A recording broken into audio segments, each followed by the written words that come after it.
Krishnamurti, in dialogue with Dr. Allan W. Anderson.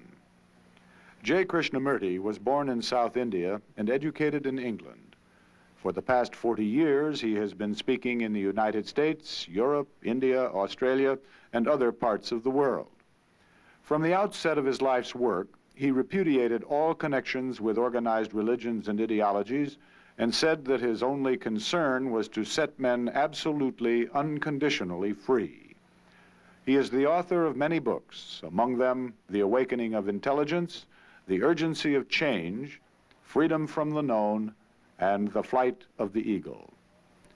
This is one of a series of dialogues between Krishnamurti and Dr. Allan W. Anderson, who is professor of religious studies at San Diego State University, where he teaches Indian and Chinese scriptures and the oracular tradition.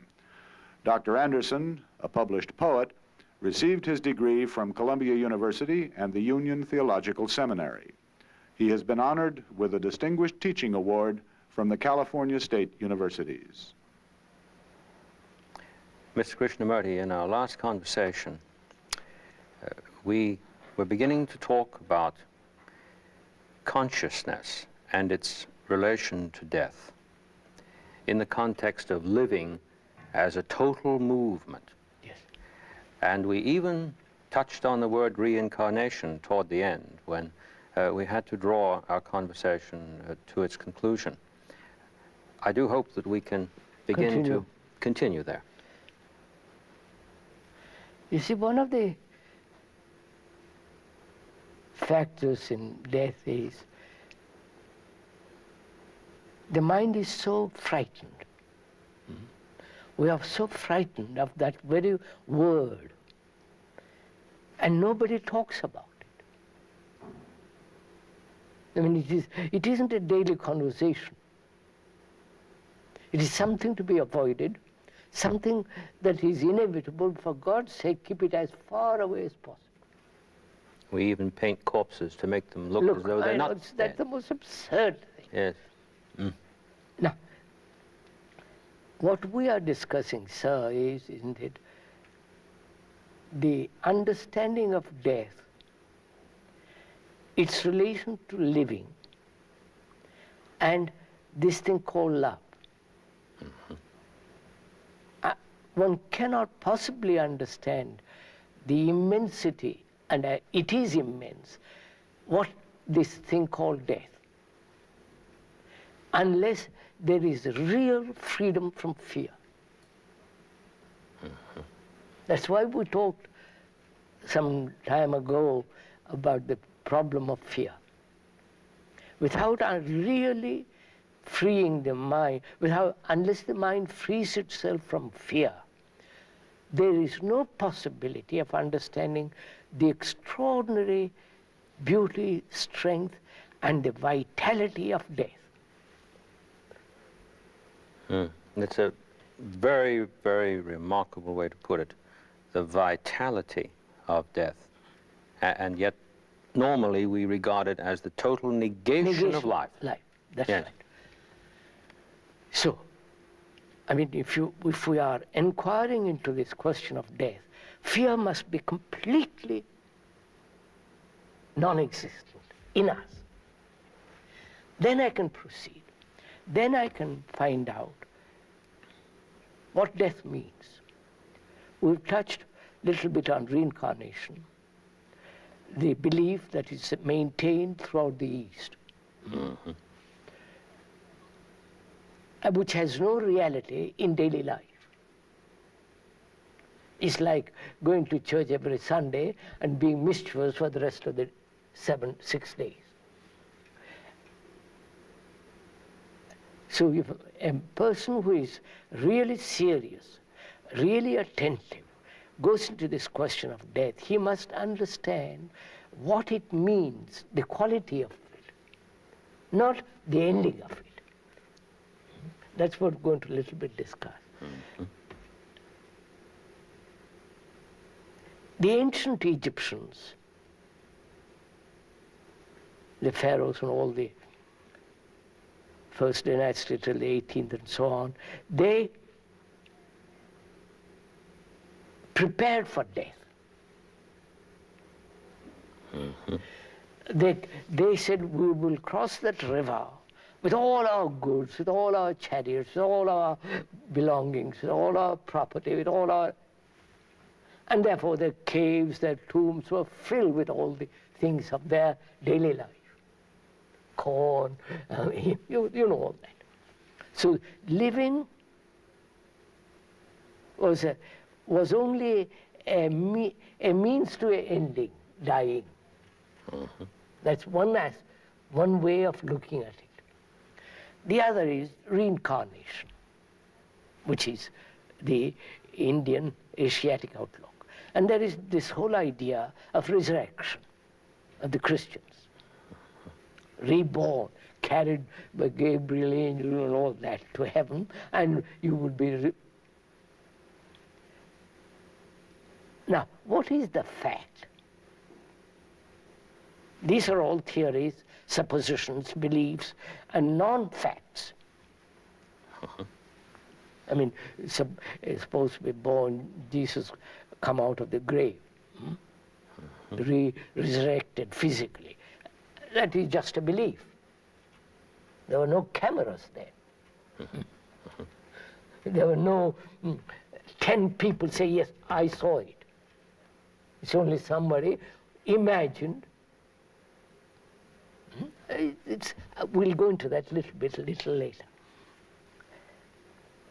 So there is this living and preparing for death, is the ancient Egyptians did. Then there is the reincarnation, then there is the resurrection. Now, if one isn't frightened, you follow, sir, deeply, then what is death? What is it that dies? Apart from the organism. The organism may continue, if you look after it very carefully, for 80 or 90, 100 years.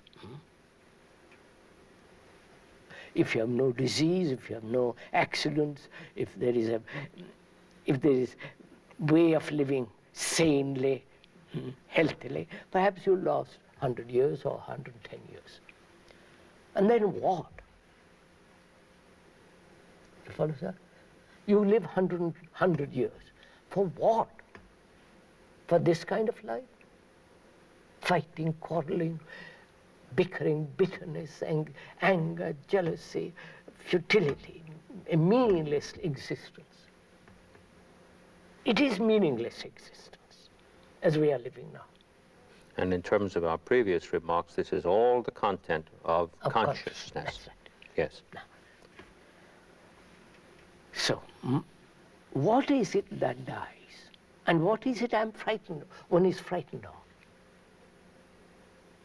You follow? Mm-hmm. What is it one is frightened of? Death. Losing the known, losing my wife, losing my house, losing all the things I've acquired, losing this content of consciousness. Mm-hmm. So, can the content of consciousness totally be emptied? You follow, sir? Yes, I do. Which is the living. The dying is the living. When the content is totally emptied. Mm-hmm. That means no attachment. It is not a brutal cutting off, but the understanding of attachment, the understanding of dependency, the understanding of acquisition, power, position, anxiety, all that. The emptying of that is the real death.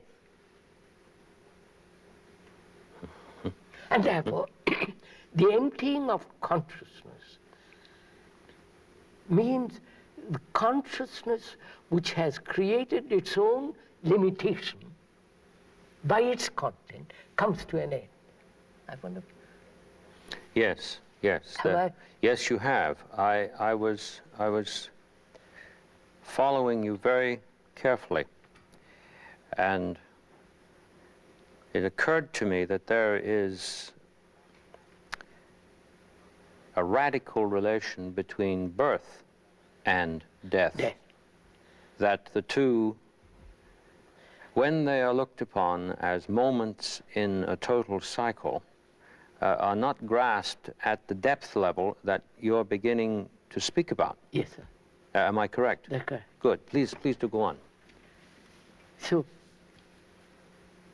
death becomes a living when the content of consciousness, which makes its own frontier, its own limitation, comes to an end. Mm-hmm.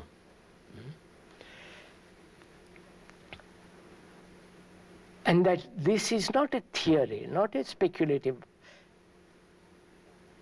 intellectual grasp, but the actual perception of attachment. I'm taking that as an example. Being attached to something, property, man, woman, the book I have written, or the knowledge I've acquired, the attachment. Mm-hmm. And the battle to be detached. Because attachment brings pain. Therefore, I say to myself, I must be detached. And the battle begins. And the whole content of my consciousness is this, the battle which we described previously. Yes. Now, can that content be emptied, empty itself? Not emptied by an act of perception. You know? Empty itself, which means can this whole content be observed with its unconscious content? You follow, sir? Yes, I do. I'm There thinking. is conscious. I can be consciously aware of the content of my consciousness. Yes. My house, my property, my wife, my children, my job, the things I've acquired, the things I've learned. I can be consciously aware of all that. But also there is deeper content in the very recesses of my mind, which is racial, collective, acquired, the things that unconsciously I gathered, the influences, the pressures, the strains of living in a world that's corrupt, all that is seeped in, all that is gathered in there. Both personal and impersonal. Yes. That's right. This includes then what the depth psychologists are calling collective I don't know what they consciousness, call it. as well as the personal consciousness. Collective as well. Right. So that is that. Mm-hmm. Now, can all that be exposed? Because this is very important.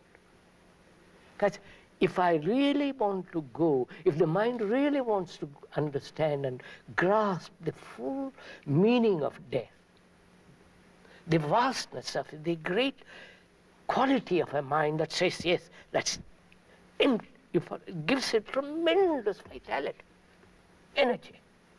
So, my question is, can the mind be aware totally of all the content, hidden as well as the open?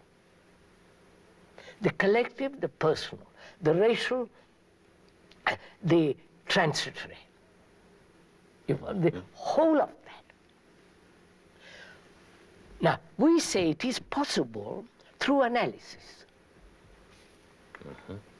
Yes, we do. I said analysis paralysis. Because every analysis must be perfect, complete. And you are frightened that it might not be complete. And if you have not completed it, you carry it over as a memory, which will then analyze the next incident. So each analysis brings its own incompleteness. Oh, certainly, yes. Therefore, it is a total paralysis. In following what you're saying, I'm very taken with what we usually regard as death, which has a very clear relationship to what you've said about the endless series of analytical acts. Yes, sir. We regard death as a terminus in terms of a line. Right. Because we think laterally. We think laterally, exactly. But what you're saying is, on the contrary, we must regard this vertically. Yes. And in the regarding of it vertically,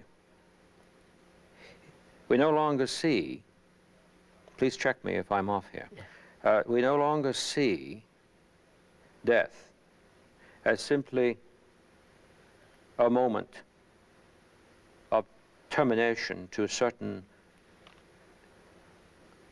trajectory of repetition. But there is a total qualitative change here, which is not the cessation of something that we have to regret, as though we'd lost something valuable. Yes, I'm leaving my wife and Right. children. Right. And my property, my blasted blank account. You Yes, see, sir, yes. this is really, if one can go very deeply into this, there is this content, which is my consciousness.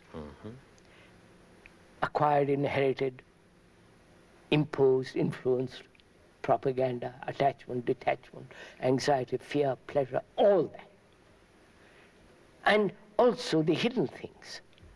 I'm asking myself, since analysis is really paralysis, not an intellectual supposition, but actually it is not a complete act. Analysis can never produce complete act. The very word analysis means to break up, the breaking up. To loosen up. Loosen up, break it up. Therefore, I reject that totally.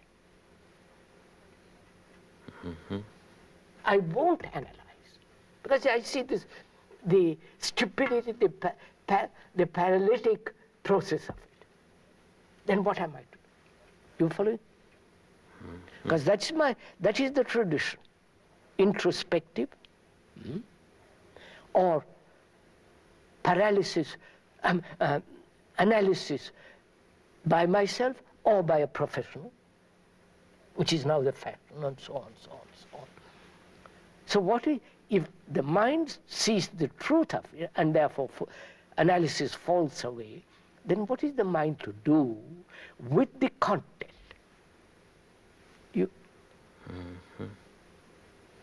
Yes, I do see that. We know what the content is. We don't have eternally describe. Now, what is it to do? It has to be emptied. Otherwise, it's mere continuity. No, there's no use analyzing what is already there, because that will not change what is there in any way, shape, or form. No. That seems to be very, very plain. Although perhaps you would for a moment explain why we simply refuse to see that. We do believe that an analytical inquiry is ordered to a revelation. No, sir, we do believe you can see it in a minute. Analysis implies and the analyzer and the analyzed. Yes. The analyzer is the analyzed. Yes, we're back to the observer and observed world. I am analyzing my anger. Who is the analyzer? Part of the fragment, which is anger. So the analyzer pretends to be different from the analyzed. But when I see the truth that the analyzer is the analyzed, then a totally different action takes place. Then there is no conflict between the analyzer and the analyzed. There is instant action, a perception, which is the ending and going beyond the what is. The reason I asked Quite right. for the explanation was because of the concern raised earlier about knowledge. Yes. After all, the observer is knowledge. Yes. I was concerned that study in its proper form was not regarded in the context of our discussion as unprofitable as such. No, no. We don't mean that. We didn't even discuss it. Exactly. That's yes, fine. so obvious. Yes, do go ahead. Well, yes, it is obvious in terms of our discussion, but the thing that concerns me is that so ingrained is the notion that, for instance, in the story I told about when I came to hear you years ago, I began doing analysis while I was listening to your words, and consequently, I could hardly end up with anything qualitatively differently from what I came in with.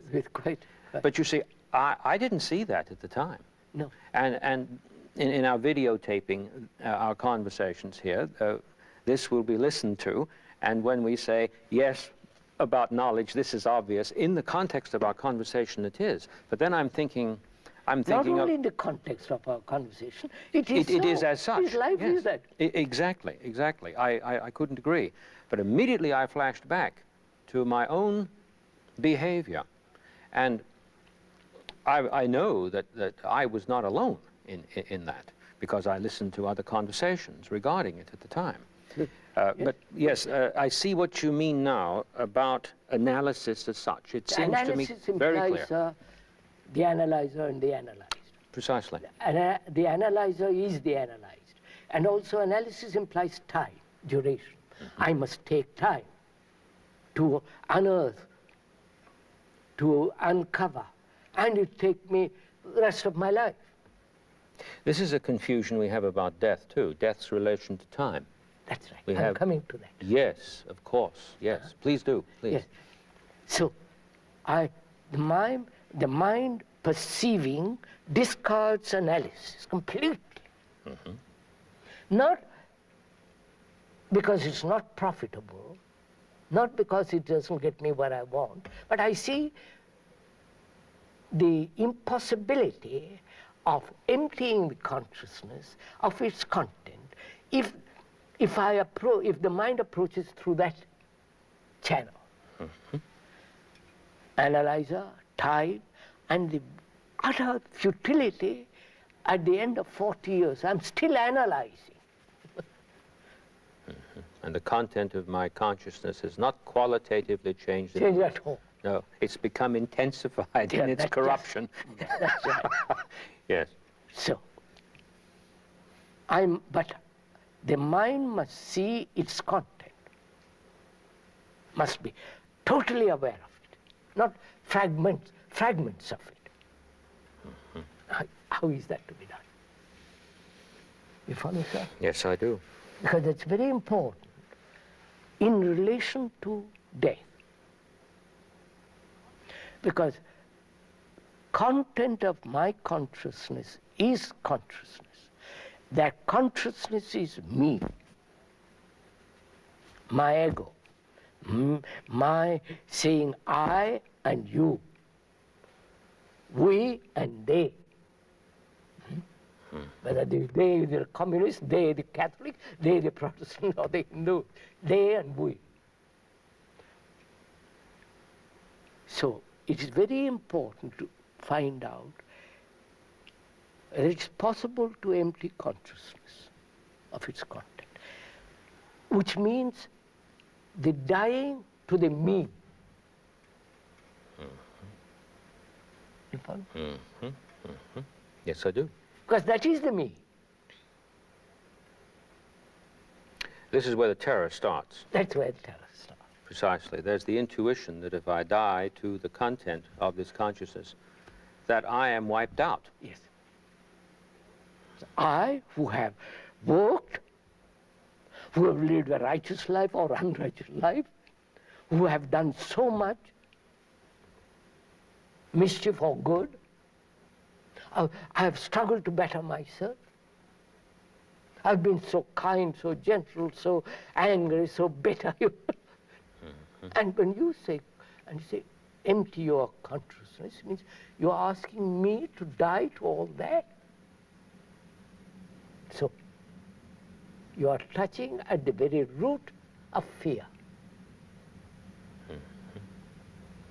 Yes, exactly. At the root of terror of not being.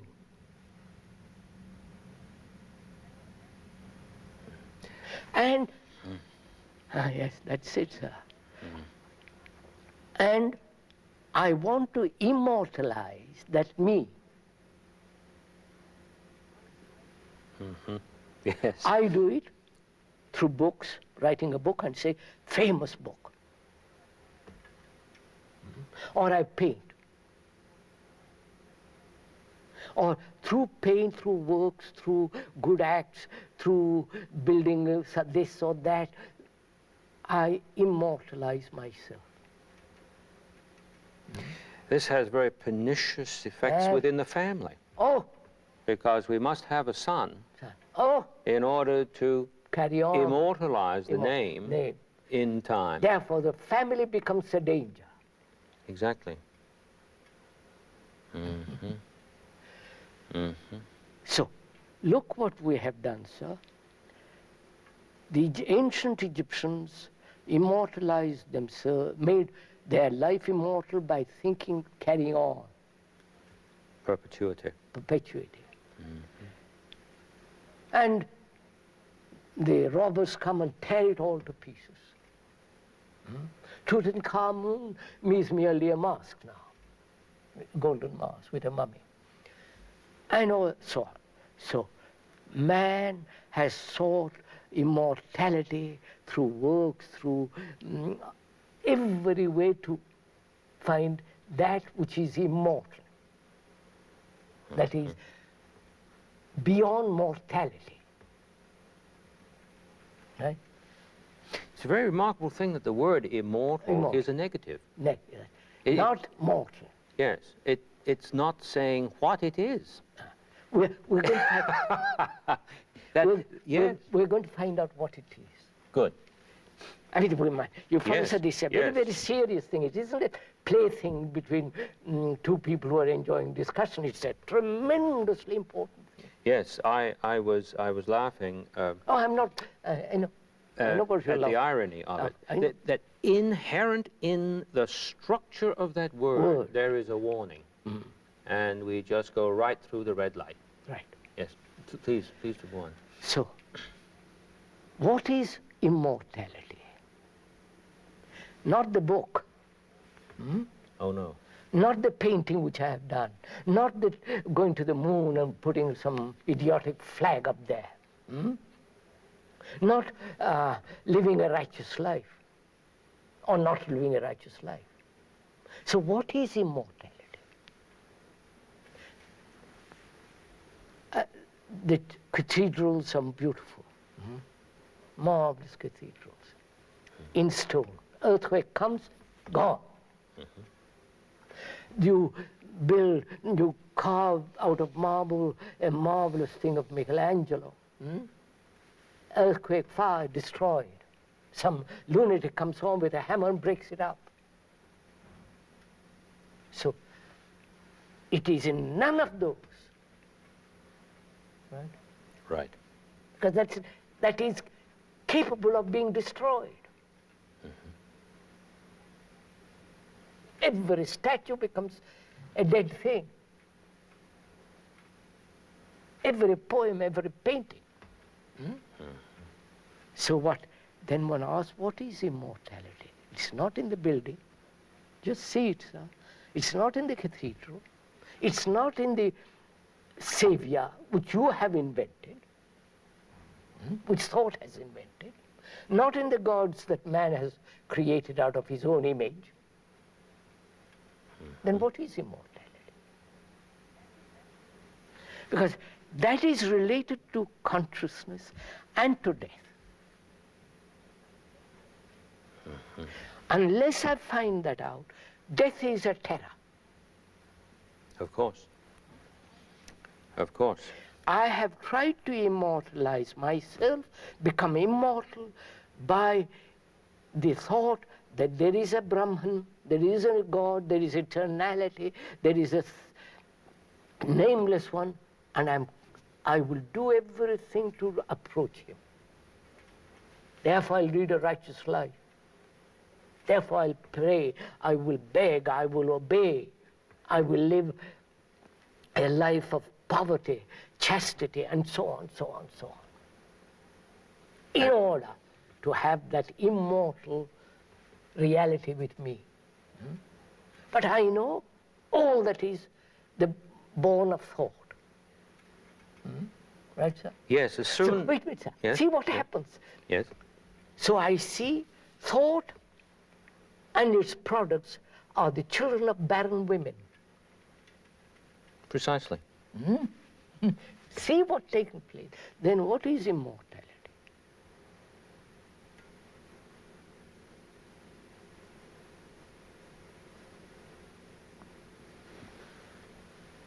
The beauty in the church, not I built the church, the beauty in the cathedral, the beauty in the poem, the beauty in the sculpture, the beauty, not the object of beauty.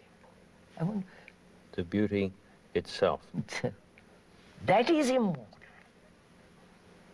And I cannot grasp that, mind cannot grasp it, because beauty is not in the field of consciousness.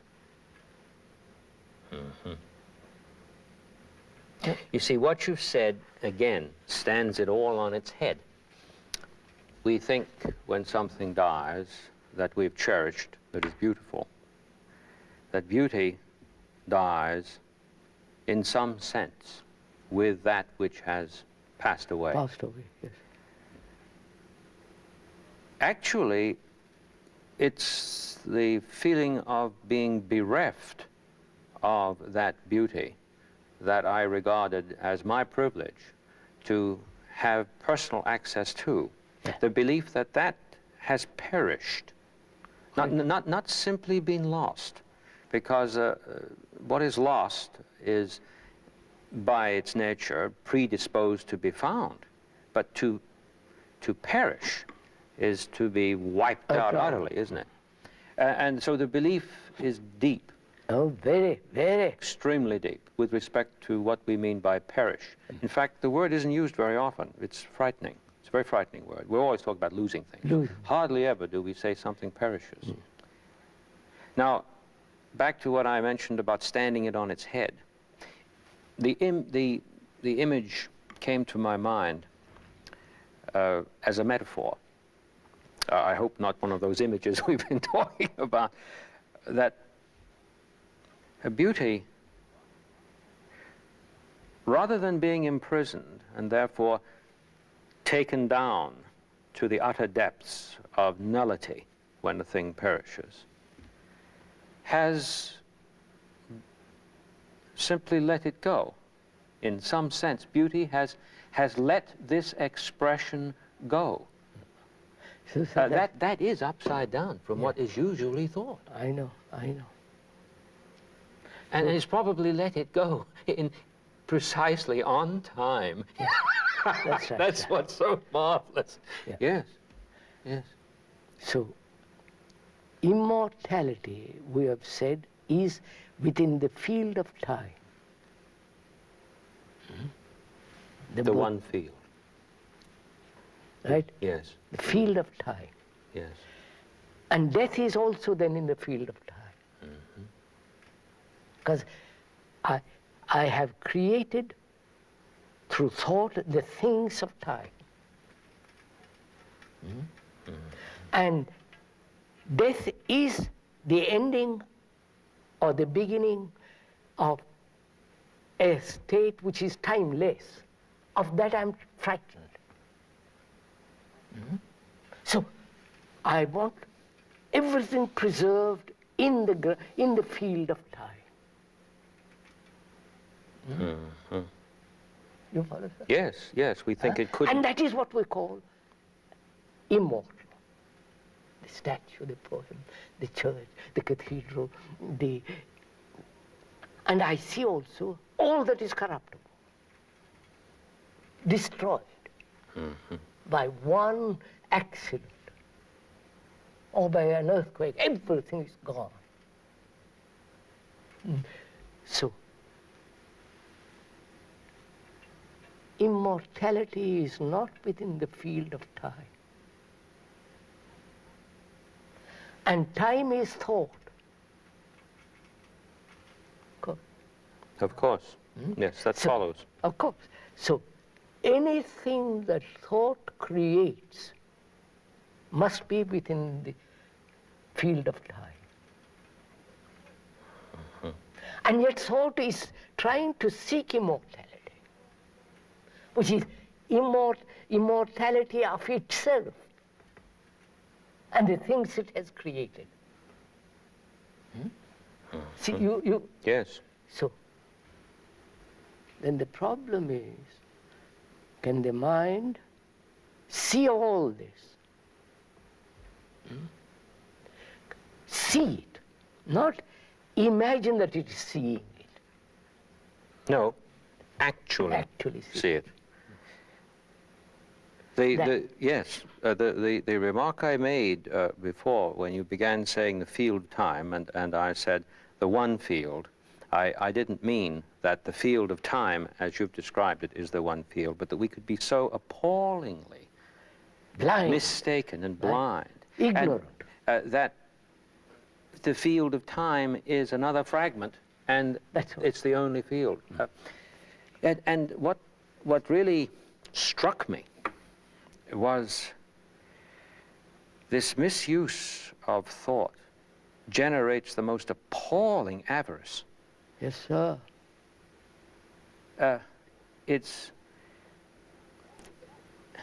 I'm walling myself up in stone.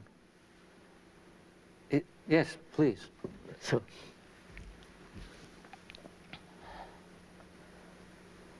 the mind perceiving all this, if it is alert, if it has been watchful all the time that we've been discussing, must inevitably see the whole content exposed without any effort. It's like reading a map. You spread it out and look. But if you want to go in a direction, then you don't look at the whole map. Then you say, I want to go from here to there, the direction is there, so many miles, and you don't look the rest. What we're asking is, no direction, but just look. Look at the content of your consciousness without direction, without choice. Be aware of it without any exertion of discernment. Be choicelessly aware of this extraordinary map. Then that choiceless awareness gives you the tremendous energy to go beyond it. But you need energy to go beyond it. This leads me to the notion of reincarnation that we began to touch on a little earlier. That I see the demonic root in that. Yes, sir. You see, reincarnate next life. Nobody says incarnate now. Yes, exactly. You follow, sir? Yes, I do. You can only incarnate now when you die to the content. And there is... You can be reborn, regenerated totally if you die to the content. Yes. Yes, yes. And there is a terrible truth on the dark side, the demonic side, to this doctrine of reincarnation, because if that content of consciousness is not emptied out, then it must prevail. So what happens? Then it really does. Yes. It prevails. So what happens? I do not know, as a human being, how to empty this thing. I'm not even interested. I'm only frightened. Only scared to death. Scared to death. And I preserve something, and I die, I'm burnt or buried underground. The content goes on. As we said, the content of me is your content also. It's not so very different. No. Yeah. Slightly modified, slightly exaggerated, given certain tendencies which depend on your conditioning of environment, so on, so on. But it is essentially same consciousness. Unless a human being empties that consciousness goes on like a river. Collecting, accumulating, all that's going on. And out of that river comes the expression or the manifestation of the one that is lost. When the mediums, seances, all those, say your brother, your uncle, your wife is here, what has happened is they have manifested themselves out of that stream, which is the continuous consciousness of struggle, pain, unhappiness, all that. And a man who has observed and has looked at the consciousness and empties it, he doesn't belong to that stream at all. Then he is living each moment anew. Because he is dying each moment. You understand? Oh, yes, I do. Yes, I do. There is no accumulation of the me which has to be expressed. He's dying. Every minute, living every minute and dying every minute. And therefore in that there is, what shall I say, there is no content. You follow, sir? It is like a tremendous energy in action. This gives a totally different understanding of what we mean by the phrase, in the afterlife. On the one hand, there is this continuity in disordered content of consciousness. It's totally disordered. Which is not radically affected qualitatively with respect to its nature, simply because somebody has stopped breathing for good. No, it's on its way. On its way. And therefore, the attempt that is often made on the part of persons to contact this stream of consciousness after the death of a person, when made within the same quality of consciousness, attains nothing but a reinforcement. Yes, that's right. Within their own personal life. That's right. And it does a terrible thing to that content of consciousness which has gone on, since it also feeds that some more. That's right. Like yes, I do see that. a person came to see me, and his wife was dead. And he really thought he loved her. So he said, I must see my wife again. Can you help me? I said, which wife do you want to see? The one that cooked?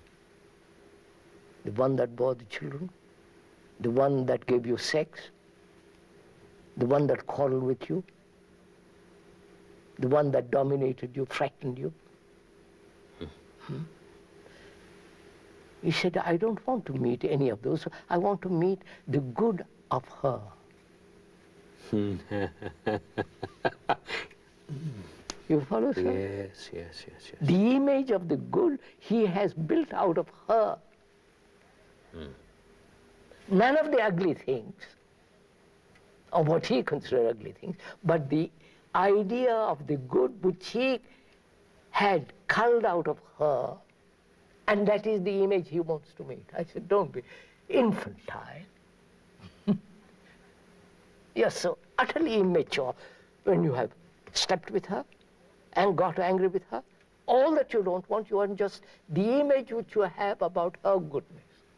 I said, and you know, sir, he began to cry, really cry for the first time. He said, afterwards, I have cried when she died. But the tears were of self-pity, my loneliness, my sense of you follow, lack of things. Now I'm crying. I'm cried because I see what I have done. You understand, sir?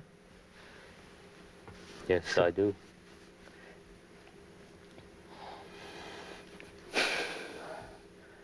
So, to understand death, there must be no fear.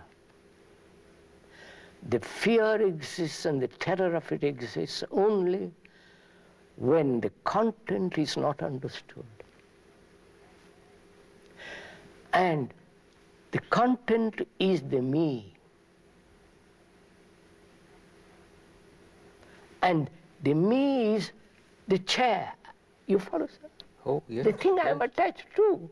It is so stupid. And I'm frightened of that. The bank account, the family, you follow? Oh, yes. Yes, I do. So, unless one is really deeply serious in this matter, you can't incarnate now, in the deep sense of that word, and therefore immortality is in the book, in the statue, in the cathedral, in the things I've put together, by thought. That's all field of time. Right. It just occurred to me what a terrible thing we've been doing so often, over and over again, to Plato, by this perennial attempt at academic analysis of the text, when he plainly said that the business of the philosopher, by which he didn't mean the analyzer in this mad way that we have been observing it goes on, the business of the philosopher, namely the one who is concerned with Wisdom. a radical change and rebirth, sir. which he associates with wisdom. The business of the philosopher is to practice dying. To practice dying. Not to be, practice, to yeah. be, yes, I don't think he meant Routine. repetition of die. I think he puts it with an ing, because of this, because he doesn't want to fall out of act. I know I use this phrase all the time, but it came to me early in our conversations, and it seems to say for me what I want to say. I have to say I learned it from you, though I don't want to put the words in your mouth. But it's possible to fall out of act into the terror and the demonic stream of time. But when one is in act, the whole thing is an ongoing movement. So, sir, Yes. time has a stop. Precisely. See the beauty of it, sir. And it is that beauty which is immortal, not the things which thought has created. Right. Huh? So, living is dying. Right. And love is essentially dying to the me. Yes. Not the things which thought has said, this is love. love sex, love pleasure, you follow all that. It is the dying to time is love. So, living, love and death are one thing, not divisive, not separated, not divorced, not in the field of time, but it's completely a living, moving thing, indivisible. And that is immortal.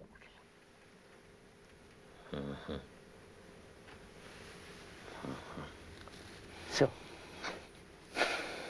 now, most of us are educated wrongly. How true that is. From childhood, we are never taught to be serious. From childhood, we are taught the cultivation of thought.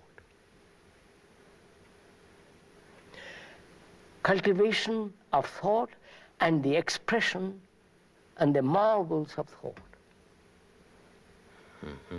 All our philosophies, books, everything is based on that. And when you say die to all that, you really awaken the terror of not knowing. This gives me security in knowing. Then knowledge becomes the field of my safety. And you ask me, give all that up, die to all that. I say, you're insane. How can I die to that? That's part of me. There's a very, very beautiful Zen saying that seems to relate to this when it's understood correctly. Speaks of jumping off the cliff with hands free. Jumping off the cliff with hands free. The hands that hold, always grasping the past or reaching out towards the future, and we never get off that horizontal track. It's like a Lionel train, forever goes on. So then comes the question, what is living in the present? Death is the future. Yeah. And I have lived for 40 years, all the accumulated. What is the present? The present is the death of the content. You follow, sir? Yes. And that, I don't know, it has got immense beauty in that. Because that means no conflict. You follow, sir? No tomorrow. If you tell a man who loves, who is going to enjoy that man or woman next tomorrow, he said, when you say there is no tomorrow, he said, what are you talking about? Yes, I know. Sometimes you will say when you've said something, sounds absurd. Of course. And of course, in relation to the way we've been taught to do analysis, So it sounds absurd. There was can we educate children, students, to live totally differently? Live and understand and act with this sense of understanding the content and the beauty of it all. If I've understood you correctly, there's only one answer to that question. Yes. Yes. Sounds, it wouldn't, I think the word here wouldn't be absurd. It would be something like wild. Wouldn't it? Yes. I see now what you mean about death and birth as non-temporally related in terms of the question that we raised about their relation earlier. Because when you say there's this incarnation now upon the instant, Yes, then then No, if you see the beauty of it, sir, the thing takes place. then it's happened. Then it It has. is not the result of mentation. No. It's not the result of, immense thinking. It is actual perception of what is. And the amazement that it is the same energy at sir. root. Yes, sir.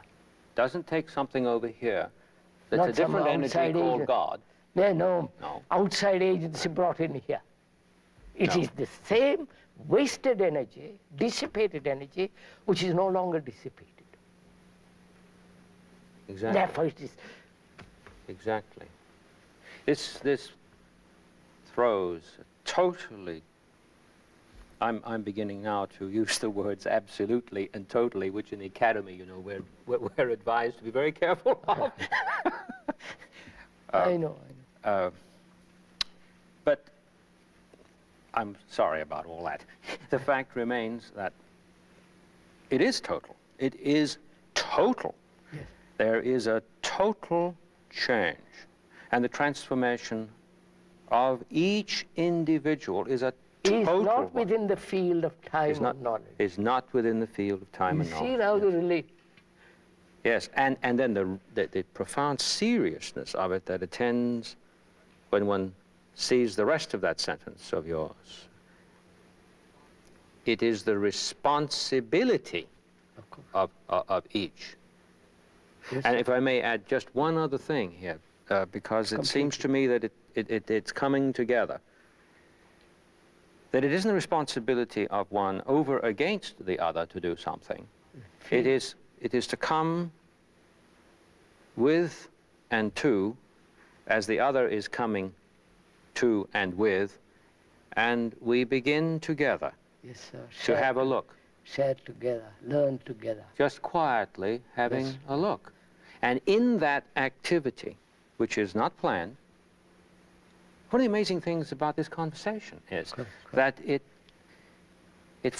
to use your beautiful word, flowers. It flowers, yes. It doesn't require an imposition without of a contrivance, of a management. Management, quite. Somehow it grows out of itself. It's this thing of growing out of itself that relates to this thing that you've been talking about in consciousness. By pointing to the head, I don't mean consciousness up here. No, but it's the out of itself that it's like that water that turns in on itself. But it remains Yes. water. It remains water, exactly. Oh, this has been a wonderful revelation. The whole thing about death, living, and love. I do hope when we have our next conversation that we could begin to pursue this in relation to education even further. Further, yes, sir.